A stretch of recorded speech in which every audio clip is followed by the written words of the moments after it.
सबसे मुश्किल काम किसी को मारना नहीं है, बल्कि उसे ये यकीन दिलाना है कि मैं नॉर्मल हूँ।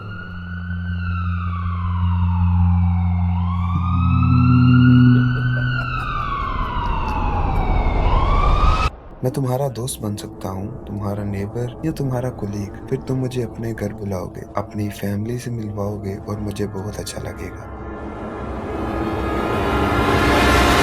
और शायद ऐसा ना भी हो, हम अच्छे दोस्त बन जाएं। किसी को दोस्त बनाना मुझे बहुत अच्छे से आता है, क्योंकि ये मेरी आदत है। और जब तुम मेरे साथ कंफर्टेबल हो जाओगे, जब तुम्हें लगेगा कि तुम मुझे जानते हो, तब मैं तुम्हें अपने असली चेहरा दिखाऊंगा। Wait, I am not a serial killer. अभी जो तुमने देखा और सुना वो सिर्फ एक मेंटालिटी थी कि सीरियल किलर कैसे सोचते हैं।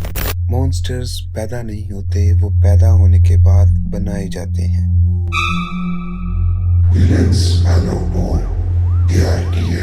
FBI के मुताबिक जो इंसान मिनिमम 3 लोगों को अलग अलग टाइम पर किसी साइकोलॉजिकल रीजन की वजह से कत्ल करे, उसे सीरियल किलर कहते हैं। तुम किसी मर्डरर को सीरियल किलर नहीं बोल सकते, बेशक उसने 100 कत्ल ही क्यों ना किए हों। अगर किसी ने एक ब्लास्ट में 100 लोगों को मारा है तो वो मास मर्डर होगा, और अगर किसी ने गैंग वॉर में लोगों को मारा है वो क्रिमिनल होगा।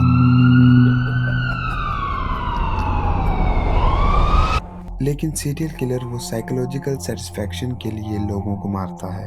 उन्हें किसी का कत्ल करने के लिए कोई वजह नहीं चाहिए। वो एक मर्डर करता है, फिर कुछ दिन इंतजार करता है, फिर दूसरा, फिर तीसरा। हर मर्डर उनके लिए एक मजा है। जावेद इकबाल, लाहौर।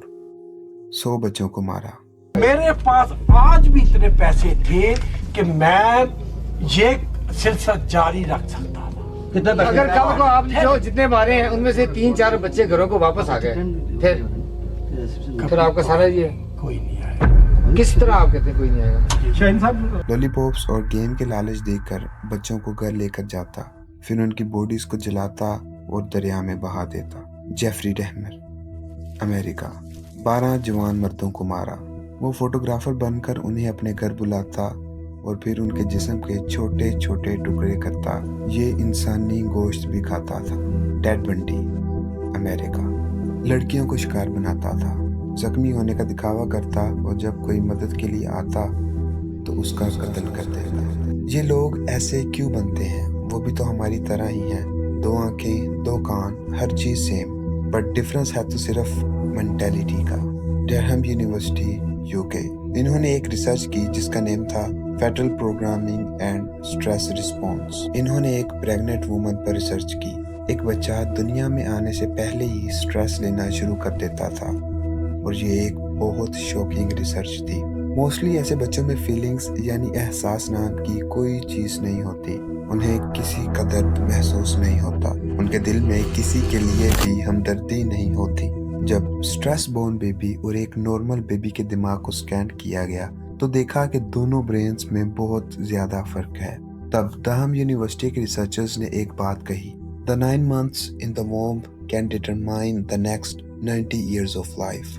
कुछ सीरियल किलर्स अपने चाइल्डहुड में सेक्सुअली या फिजिकली अब्यूज होते हैं, या उन्हें बुली किया जाता है।